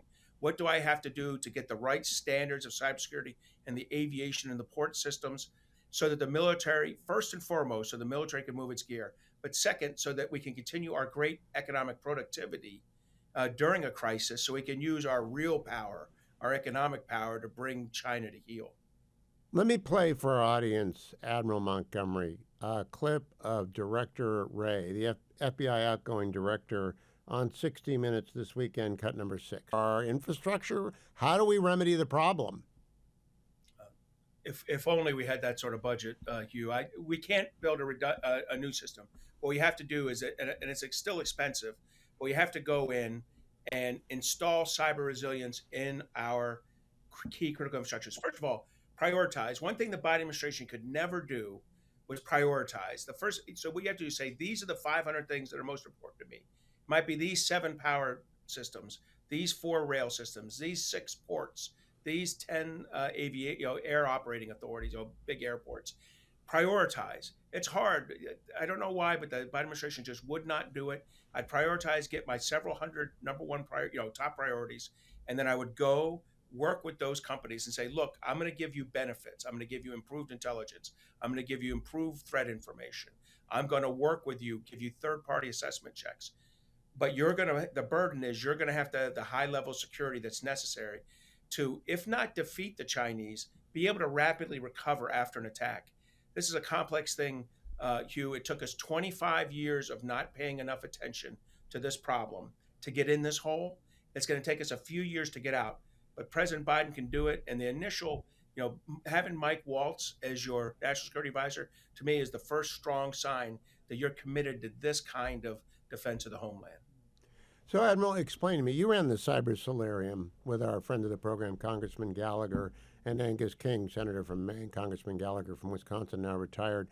Would you approach, let's say, Southern California Edison and say to them, we have to debug your system? Because I do think it sounds like a roto-rooter of our entire electronic infrastructure is necessary. I don't know who's going to have the time to do it, but when you leave a problem unchecked for 25 years, you end up with the California fire problem, which we're living through right now, which is the collapse effect of 25 years of negligence. Hugh, you got it just right. That same lack of commitment to critical infrastructure that you see in Southern California perpetuates throughout large portions of our critical infrastructures below the big banks. I'm going to give them credit. The big banks, each big bank spends about $1 billion a year on cybersecurity. They do that because 25 years ago, they were getting robbed, and that hit their bottom line. So they began investing. That you can see what right looks like in America, and it's at very big banks. They still get hit like Wells Fargo and things, but they recover rapidly and they protect our money. So I'll just tell you, we know what right looks like. We've got to work with these companies. We can't boil the ocean, though. It can't be every company everywhere all at once. We've got to get the priorities right and work on those. There are smart people on this. There's a man named Tom Fanning who was on the commission with us, CEO of Southern Company, who I think could come in the administration, make a big input on this. There are people that can help Mike Waltz get this done. But it starts with leadership at the top, with the president, the national security advisor, and then when he gets Kristi Noem in and Pete Hegseth in, with those cabinet secretaries leading. Now, Admiral, if you're driving home right now in the East, or you're listening out on your lunchtime in the West, before COVID, this studio was in fact taken hostage by cyber bandits, and we refused to deal with them. So we just lost all of our programs for many years, and then we installed a redundant system so that it would never happen again. And I learned from rough experience what it's like to be hacked and to be held hostage, your data. Do you think the average business person driving home knows what to do at their home company, at their home office, with their utility, if they're a public utility official? So you described it perfectly. I know when they do know, if it's happened to them already. If they've had the experience you had, they make the investments. It is the enlightened leader that makes the investment before the crisis. And that's what we're trying to do now, is we're trying to enlighten these leaders. And look, if I was running a small, medium-sized business, I know that my float, like how long I can operate after a ransomware attack, is 4 to 6 weeks. So I can't suffer an extended ransomware attack that I can't recover from rapidly. So I need to make, it is in my bottom line interest to make the investments in cybersecurity. That won't be China or Russia, the small, medium-sized business. That'll be a criminal actor like probably hit you. My point on this is it takes enlightened leadership to make those investments left of boom. I think we're all smart enough to make the investment right of boom. Let's talk a little bit then about missile defense, because it's a subject that's been a favorite of the show for a quarter century, and nobody really takes it seriously. Even 25 years after Reagan was proven right, nobody takes it seriously, even after Iron Dome, even after David Sling. What's the country got to do there, Admiral Montgomery?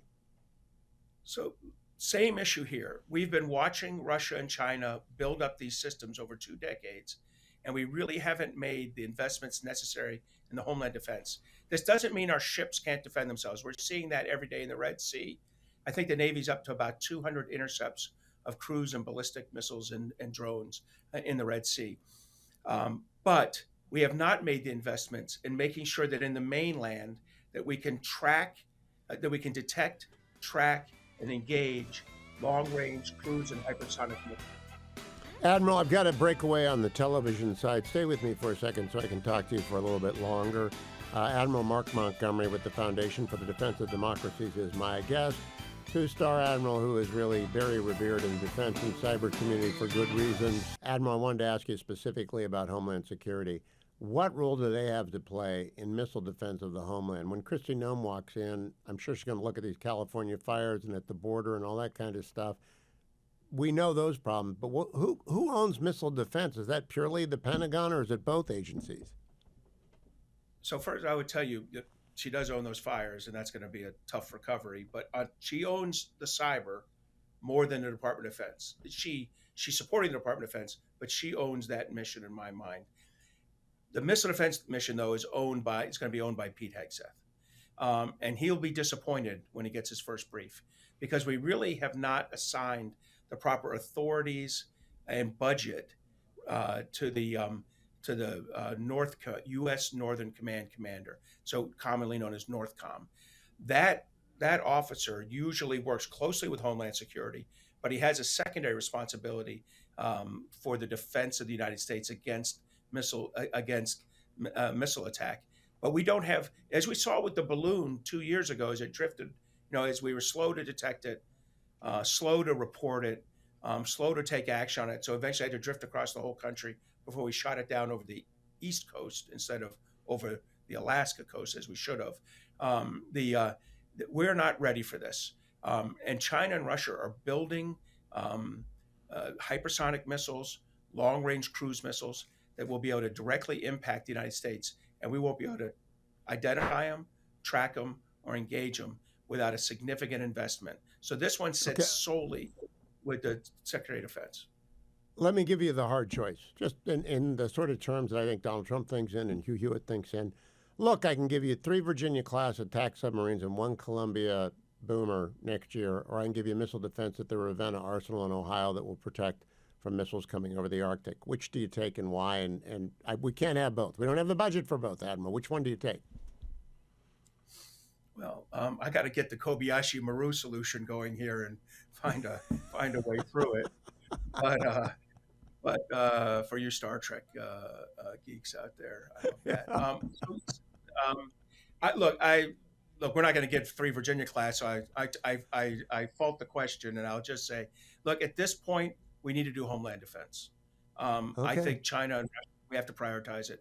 I know my submarine brethren will be disappointed in me for saying that, but that's about 2 different threats. It also helps with North Korea. We have got to get China and Russia's missile threats under control. And Hugh, we're not ready for this. And this is another 25-year problem, which you've been talking about for most of this 25 years. For 25 years. And it's hard.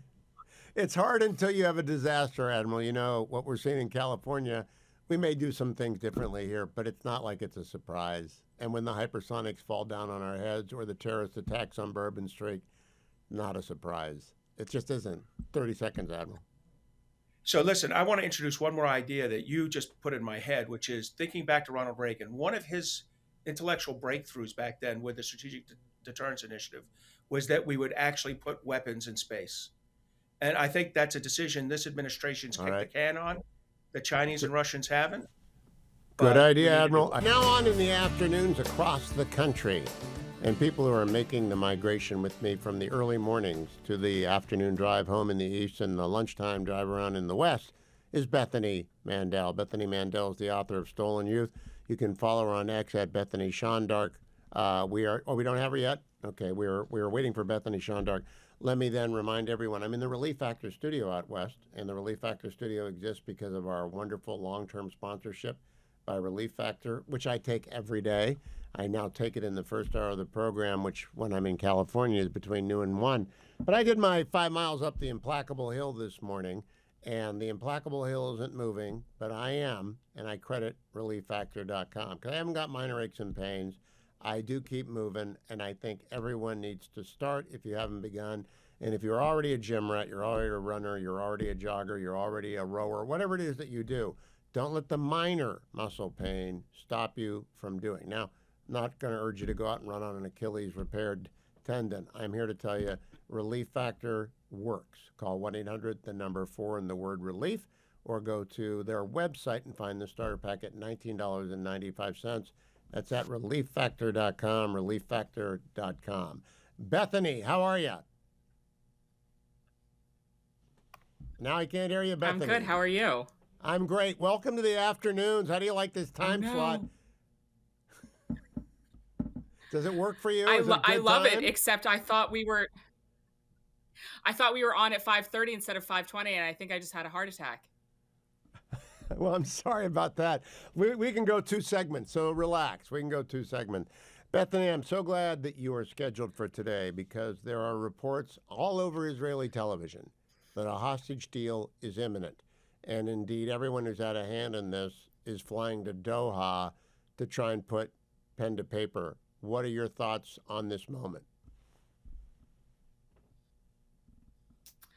I feel very conflicted. All of the reports that I'm hearing about what the deal consists of, it's not great. It's, obviously the goal is to bring the hostages home, 7 of whom are American, and I long for that day. But what Israel is giving up in exchange and what, Western civilization is giving up in exchange, which is safety and security, the price is very high. What do you understand to be the price, Bethany Mandel? Because I haven't seen a list of how many prisoners, and they can't repeat the mistake they made when they let Sinwar out so many years ago, but maybe they're about to do that. Is that what alarms you?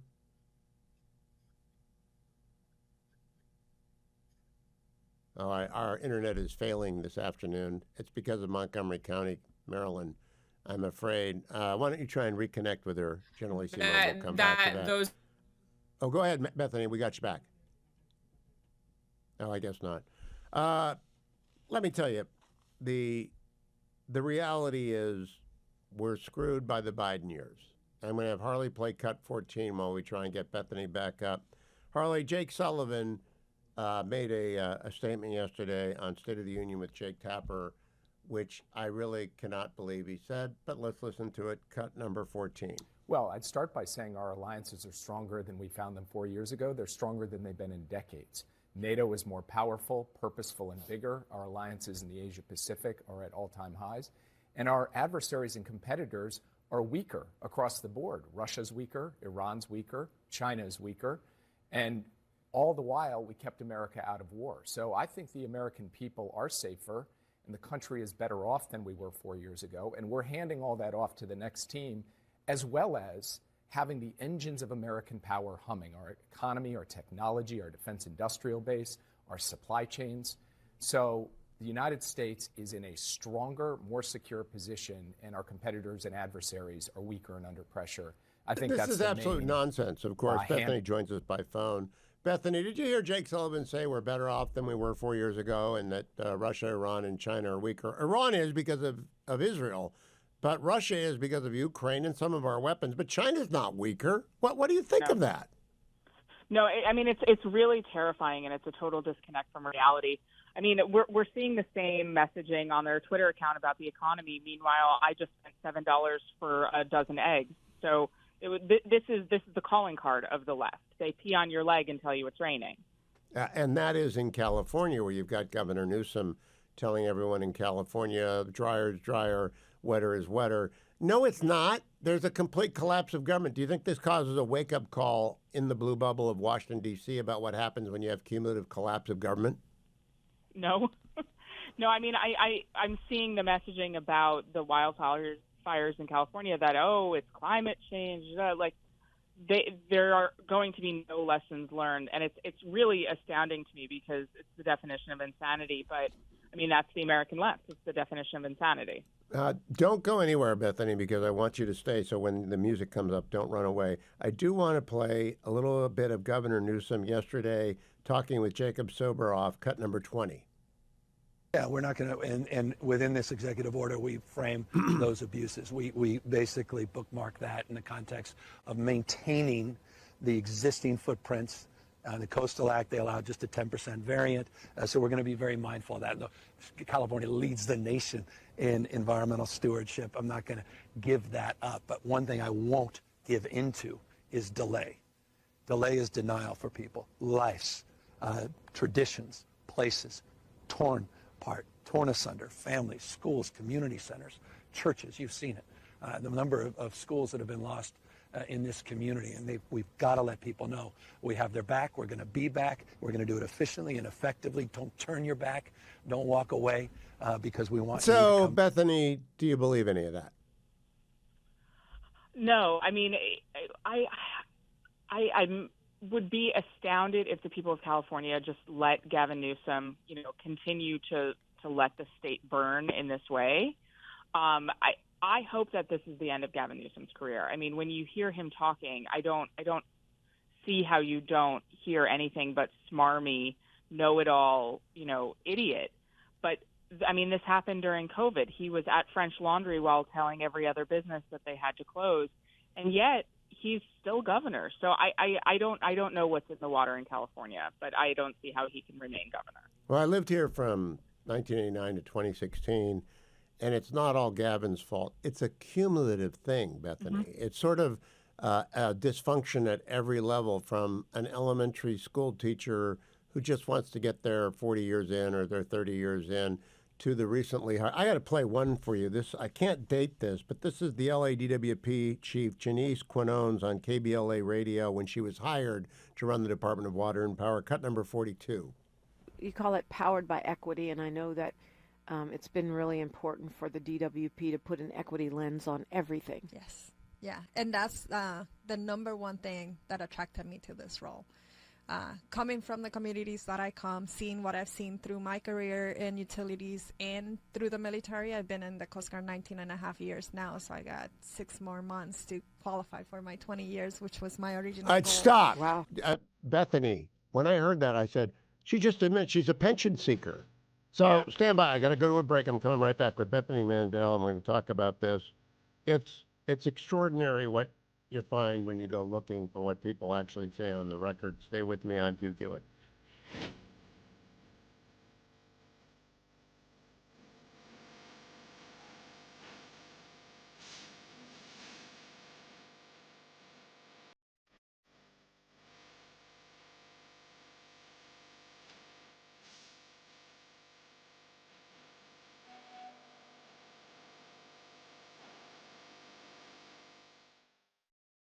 So I'm back with Bethany Mandel. Follow her on X at Bethany Shondark. Bethany, when you hear the DWP chief talk about equity and about having served 19 and a half years, she needs to go 6 more months to get her 20.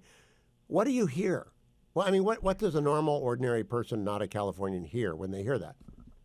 I mean, I'm thinking of that cartoon of the 3 people trying to stand to see over the fence, and none of them can see over the fence because that's equity. I mean, we saw it. We saw it in California, the equity of how she performed in California during these wildfires. The rich and the poor, nobody got water. That's equity. She achieved her goals. Oh, that's so true. Altadena, Silmar, some parts of Pasadena are wealthy, some are poor. All of Pacific Palisades is rich. Malibu is ultra rich. Equity is, I guess, letting it all burn down. And nobody intended this, but everyone ought to have seen it coming. That's my view of it. What's your view of it? I mean, Donald Trump on Joe Rogan right before the election said, they have to change. They have to change what they're doing. The reservoirs are empty, and all of that. It felt like it was a Nostradamus prediction on Rogan. And it's funny because I saw folks in LA like going absolutely apoplectic at a statement that Mike Johnson apparently made. I didn't watch the clip, but he said any aid to California is going to come with preconditions, and people are, what does that mean? No, you have to keep your constituents safe. You have to make sure that they can insure their property. You have to make sure there's water in the reservoirs, or we're not going to literally light more federal money on fire because California's officials can't get their act together. Well, that's what I asked John Thune about earlier. There is this constitutional authority called the spending power.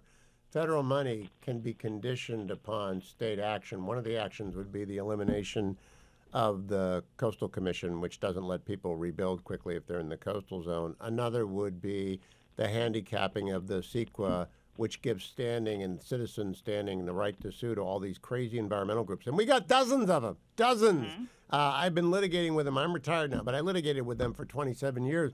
The list, just the one I get off the top of my head, is the Endangered Habitats League, the Sea and Sage Audubon Society, the Spirit of the Sage Council, the Coastal Sage Scrub Conservancy, the Santa Monica Mountains Conservancy, the Endangered Habitats League. They're just a bunch of wackos, Bethany, and they run the state. Yep.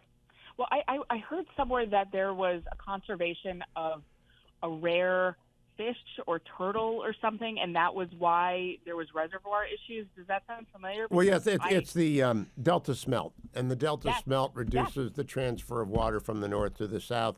It's absolutely true. Stand by, Bethany. I'm going to come back and talk to you on the show when we return to the network feed, right here on the Hugh Hewitt Show.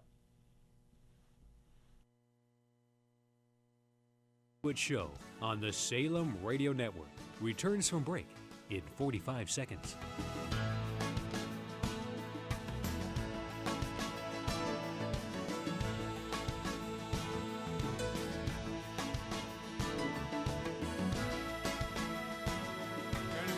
We used to have with you in Turtle Rock, which is in the morning, you've got cases, so in the morning it's fine because nobody else is on. In the middle of the day, if everybody in your neighborhood's on it, the bandwidth.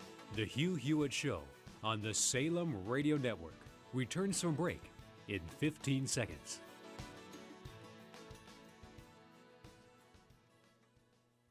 The Hugh Hewitt Show returns in 5 seconds.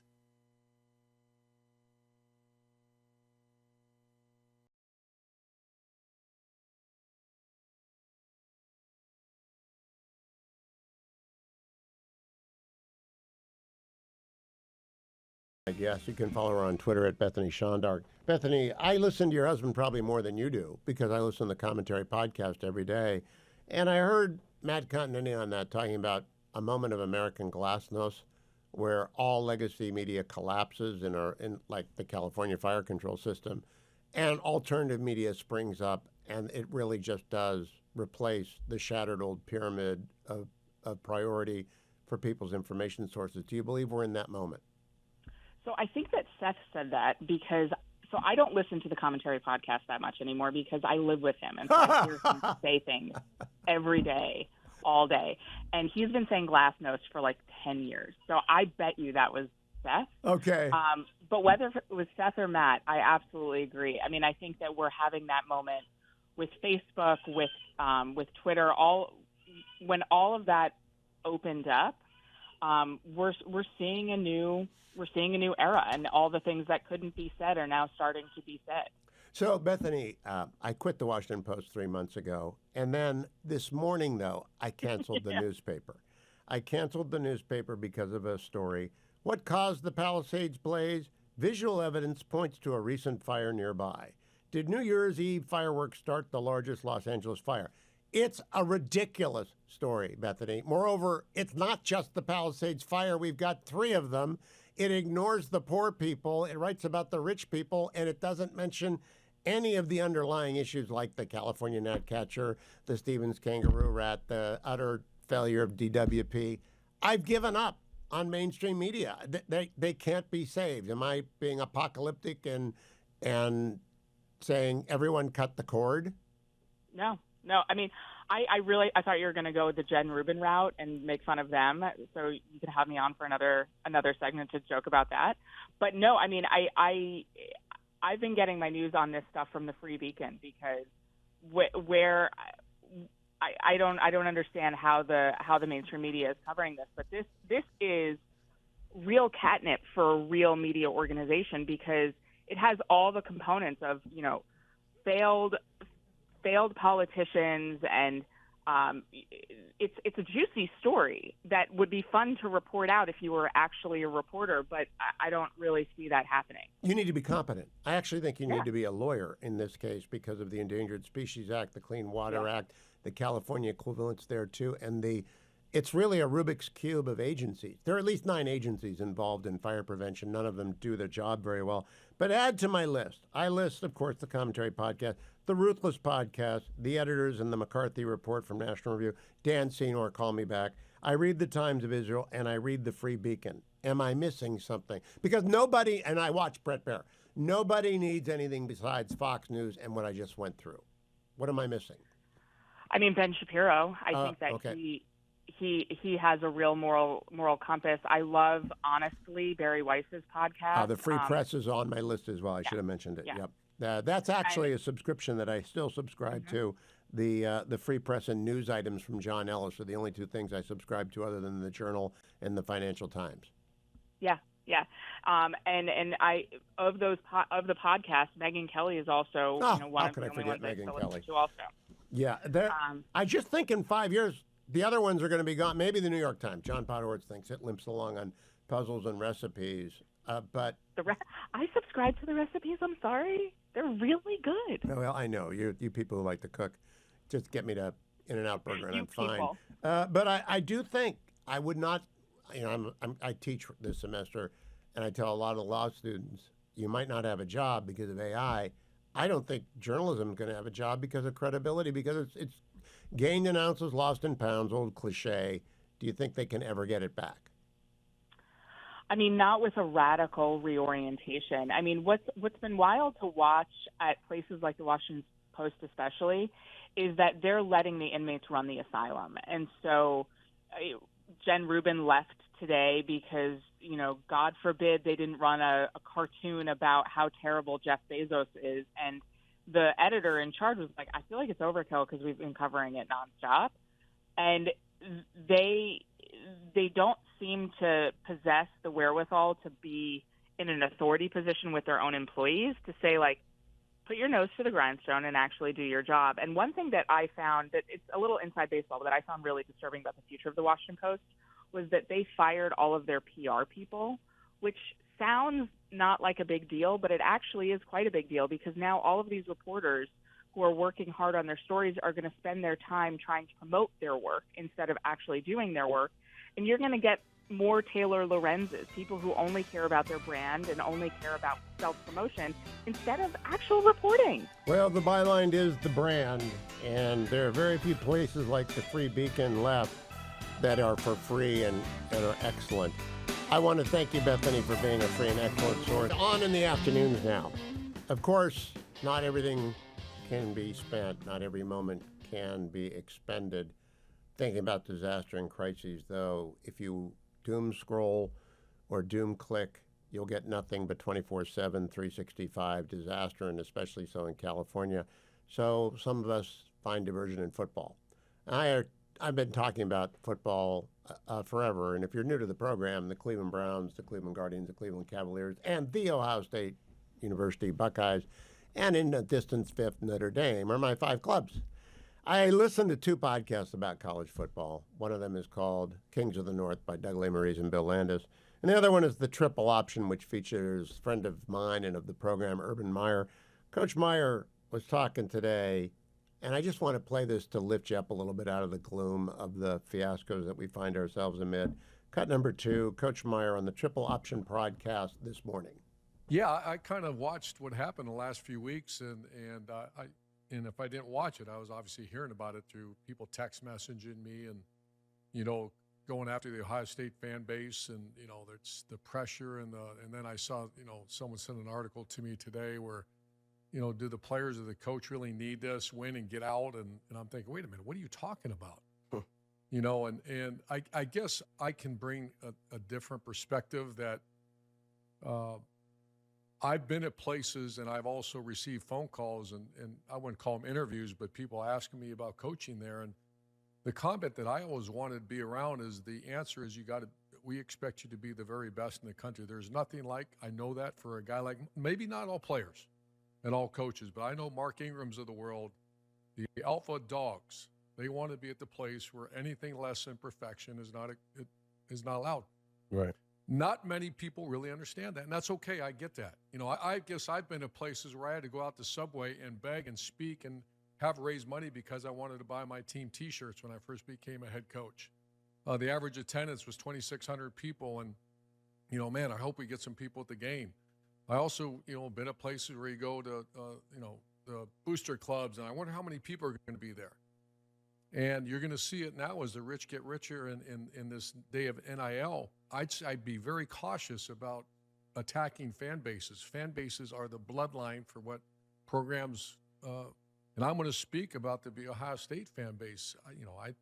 Are they rugged? Are they tough? Are they high expectations? They expect you to win every game. They expect you to beat your rival and win a national championship. I'll help you. You're damn right they do. Mm-hmm. And I can tell you, every person that puts on a scarlet and gray helmet better believe demand that they do too, because that's not for the timid. And here's the reality though, shelf lives are not long in those kind of environments. I get it. I went 7 years and that was good. No desire. I mean, that was 365, 7 days a week, 365. You're working on doing the very best you can to be the best at what you do. I watch other places that, they play a team that's not great and their stadium's half full. I see, I see just stuff out there that, and I went through it like this, Mark. I'm really intrigued because you played in the SEC. So I went north, the Wolverines, Penn State, Notre Dame. I went hard south, Florida, Miami, Florida State. I went SEC, Alabama, Auburn, Tennessee, Georgia. I know I'm going to miss a couple. Texas, A&M, and Oklahoma from the center of the country. And then you got USC, and a newcomer is Oregon. I think Washington, I know I'm going to miss a couple, but the one thing that you have to ask yourself is there's really one place, and I'm biased because I'm from the great state of Ohio, where football was born into your blood. You realize when you're born in Columbus, Ohio, they give you a Beat the Team Up North shirt. The baby has a Beat the Team Up North. In Canton, Ohio, you're born, and Massillon, they put a football, and if you're a boy, a little in your crib when you're born, Mark. Yeah. And people say that's insanity. I agree with you. I love it. You're out of your mind. You're out of your mind. I love it. But I tell you one thing, you can never worry about an open seat at Ohio Stadium. You can never worry about a program that's not going to be funded by the people because they are complete, absolute nut jobs. When you lose a game or you 3 and out and they punt, you boo, and you hear all that's, when I hear people say, well, why would you, or attack the fan base or something like that? I'm the opposite. I would meet, and I'm going to turn it over to you, Mark, in a second. So it was standard operating procedure. Every staff meeting, I made that very clear that where you're at, the expectations will never change. There's no media member, there's no assistant coach, there's no one that's ever going to say, we got to temper this down a little bit. Not the way it works. Right. Same thing. There's not a player going to come in. These guys are loud here. I dropped the ball or I fumbled or I did this. Man, they're pissed off and my social media is getting attacked. I know. I mean, don't drop the ball. Okay, stop. So don't drop the ball. I can't play the whole triple option, although Wendy's probably doesn't mind, or MGM Grand or all the sponsors. Triple option is hilarious because Urban Meyer knows what he's talking about. Don't drop the ball. Do you want good news? Do you want good information? Turn off the networks. Cut the cord to the old legacy media that has been hiring on basis other than talented journalism or with an agenda. Turn it all off. You listen to me. You watch the Salem News Channel. You listen to my colleagues. You stay tuned for Larry Elder coming on after me. on most of these affiliates across the United States. Start in the morning with Chris DeGaulle. Stick around for Mike Gallagher. Catch Charlie Kirk. Just be there for Dennis Prager when he comes back. Be there and get informed and get smart. Don't settle for second best. Our expectations are very high of my audience. I expect you to understand the difference between a program that is devoted to the news and to the truth and to the Constitution. I remind you of what I said at the beginning. I'm going to say at the end, and I've got one more segment left. I'm an evangelical Roman Catholic Presbyterian. That means I go to Mass on Saturday in the Presbyterian Church on Sunday with the fetching Mrs. Hewitt, my wife of 43 years. And the reason we do that is we know that there is order in the universe, and it comes from the one and only God. And I am happy and proud to say I'm a Christian. You know that. I want you to know I'm a Catholic Christian. I want you to know that my perspective will be to tell you the truth as I understand it every single day for 3 hours. And if I get something wrong, because I'm from Ohio, right? In Ohio, you own your mistakes. That's why California is driving me crazy. No one will step up and say, I screwed up. Nobody. Not one person. I have not seen one person for one whole week. Okay, this is the end of the 7th day of the nightmare. And we have another at least 4 or 5 days of nightmare because the winds are picking up. Not one person has said I failed the expectations of the people who put me in this job. I am sorry, I am leaving. They should listen to the triple option. They should listen to Coach Mark because the expectations don't change if you're a citizen. Public safety, public safety, public safety. Back in the afternoons, I have been doing every single time slot in broadcast media since 1990. I've done the early mornings on the East Coast. I've done the early mornings on the West Coast. I've done afternoon drive on the West Coast. I've done afternoon drive on the East Coast now. And finally, I am where one works an entire career to get to. Afternoon drive on the East Coast. And I'm glad to be taking you home. One of the reasons I can tell you about AndrewandTodd.com. I have a national audience, but some people find it easier to listen during the daytime. Some people find it easier to listen to the podcast. Everything is possible because of sponsors. So I take care of my sponsors, and I only recommend that which I use. Andrew Del Rey, Todd Avakian are the very best home mortgage lenders in the United States because they're with Sierra Pacific. You know, Sierra Pacific's the only one that hadn't gone. There are a lot of mortgage companies out there that lend you money. Sierra Pacific is, to my knowledge, the only one that has not changed their name, changed their brand, gone away, come back. They've just been there year in and year out. Andrew Del Rey and Todd Avakian financed our home when we moved to Washington, D.C. and had to buy a home inside the Beltway. They have financed Dwayne's home. Dwayne is my senior producer. Thousands of you have gotten your mortgages through Sierra Pacific Mortgage by calling Andrew or Todd at 888-888-1172. That's 888-888-1172. And what they will do for you is walk through what you can afford, how you can finance it, what you'll be paying. More importantly, they'll put you into the program because your first mortgage isn't going to be your last mortgage, not right now. It's going to take Donald Trump 2 years to get the interest rates down to where people will have the same kind of deals they had when he was president the last time before COVID. It can be done. It will take some time. It requires increased productivity. But go and buy the house that you need and want with AndrewandTodd.com and then come back to them. Or they will come to you, actually. They put you on the tickler system. And when it makes economic sense to refinance, they'll call you up and say, hey, Joe Bag of Donuts, time to refinance. Time for you to give us the paperwork, and we'll go get you a better rate. And we might take some years off, or we'll lower the interest rate, or we'll lower the monthly payment. They'll do it. And if you need a home equity line of credit, or you're a veteran and you need to get into a home with nothing down, or, and it happens more and more, you're a senior citizen and you need to get money out of your house before it burns down in California, call 888-888-1172, 888-888-1172. Jillian Michaels, Fox 11 News, last night, cut 18, Harley, cut 18. That's the part that outrages me. Oh, this is unprecedented. No, it's not unprecedented. I mean, California burns down every single year. What do you mean you're going to do better next time? That woman in tears saying to the governor, is it going to be different next time? Oh, it has to be. It needed to be different this time, Gavin. And there's simply no excuse. I really don't even believe you can blame it on incompetence because there's already a mandate. For example, in 2014, Proposition 1 passed, that put billions of dollars towards building new reservoirs. Thank you, Jillian Michaels. There is no excuse. It is a comprehensive, systemic. It is California's Chernobyl. Everything is stripped bare. Stay safe tonight, California.